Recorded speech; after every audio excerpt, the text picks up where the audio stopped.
Hello everyone, তোমরা সবাই কেমন আছো? আশা করি তোমরা সবাই ভালো আছো। আমি অনেক ভালো আছি। তো আজকে দেখো একটা party makeup, HD party makeup look ছিল, একটা সিম্পল লুক। এটা হলো ওর আগের লুক। আর এরপরে আমি রং তুলির খেলা করে ওর লুকটাকে কিভাবে চেঞ্জ করেছি সেটা তোমরা দেখে বলবে। আর ভুল হলে ভুলটা বলবে, ঠিকটা বলবে, তাহলে আমার পরবর্তী কাজে এগোতে অনেক সুবিধা হবে।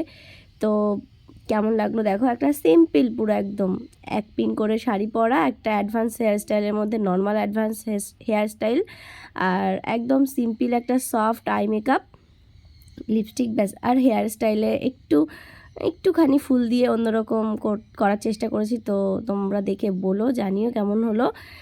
আর আমার কাজ যদি তোমাদের ভালো লেগে থাকে তাহলে আমার সাথে কন্ট্যাক্ট করো, আমাকে ডেকো তোমাদের স্পেশাল ডেতে। আমি তোমাদের স্পেশাল ডেটা সুন্দর করে স্পেশাল করার চেষ্টা করব। জানি না কতটা হয়েছে, তোমরাই বলতে পারবে কীরকম হয়েছে। একদম সফট একটা লুক। তো বেশি হেভি কিছু করিনি, তো ওর খুব ভালো লেগেছিলো আর আমারও ভালো লেগেছিলো। তো ভিডিওটা ভালো লাগলে লাইক, কমেন্ট, শেয়ার করে দিও। Thank you.